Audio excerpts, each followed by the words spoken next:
In 1964, the Swedish Academy for Literature offered the famed Nobel Prize to Jean-Paul Sartre to commend him for his much-revered catalog of works, including philosophical texts, novels, plays, and more. But much to the chagrin of the Academy, Sartre respectfully declined.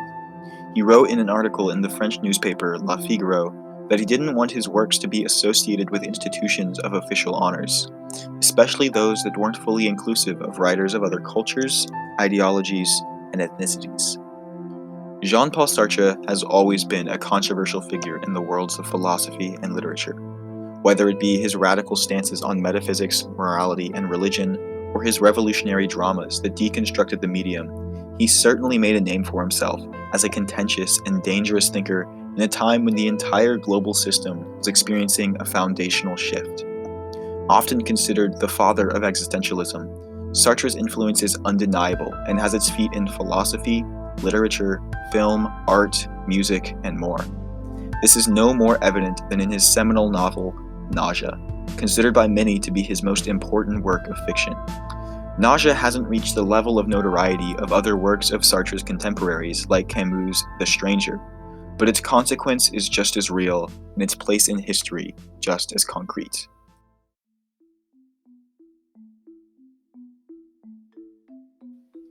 Sartre published Nausea in 1938 during a period in his career marked by creative endeavors that sought to broaden the reach of his theory of existentialism. The short novel of only 120 pages follows Antoine Roquentin, an introverted historian who has cut himself off from the world as he conducts research into niche 18th century political figures. Antoine is a distressing figure to center a novel around. Once, years prior, he was an eccentric and engaged globetrotter who experienced more of the world than most could only dream of. Now, he struggles to complete the most basic of tasks without feeling the nausea that accompanies every facet of his life. Nausea is an interesting book for many reasons. It is exceedingly dull and banal. Little happens that is of consequence, and the entirety of the book is written in diary form from the perspective of Antoine. Entries range from some few short sentences, while others stretch for several pages and sound more like emotional diatribes against his surroundings than anything else. One of those moments comes near the end of the story, after Antoine has an unfortunate confrontation with a familiar face. He had spent the afternoon viciously arguing with a man he recognized from the museum library that housed his research he referred to as the autodidact, or self-taught man. They had discussed in length the nature of existence, but the conversation quickly turned sour, and Antoine rushed off. As he was walking back to his apartment, he stopped at a magnanimous chestnut tree, which he describes. The roots of the chestnut tree were sunk in the ground just under my bench.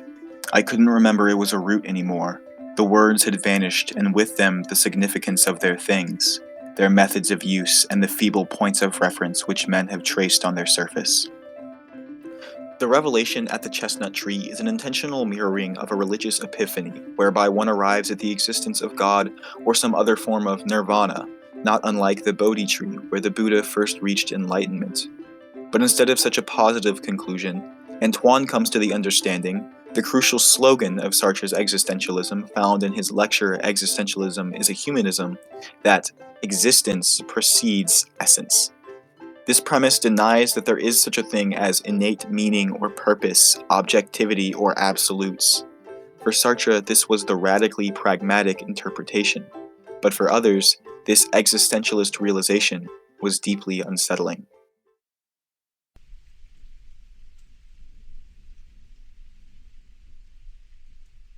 The term existentialism refers to the act of reorienting oneself to exist for existence's sake, and was originally coined by Sartre.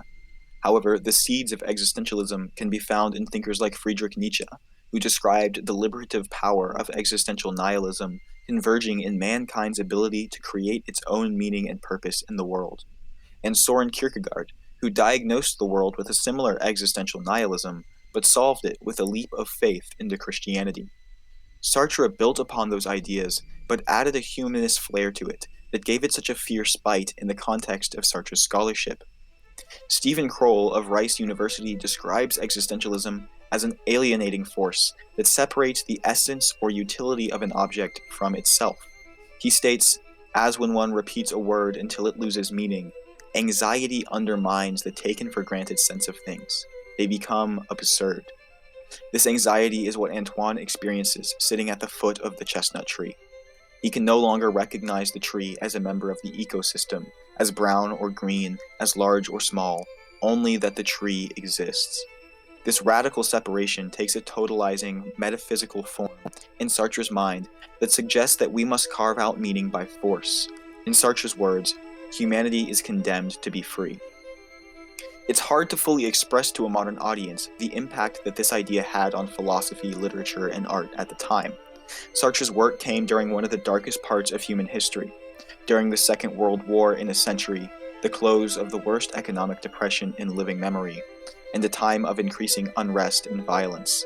Existentialism was welcomed by anyone looking for a new answer to the questions of reality. The most notable student of Sartre's was Albert Camus, who adopted existentialism, but shifted it into a theory he called absurdism, manifested in his seminal work, The Stranger, often considered one of the most influential books of the 20th century.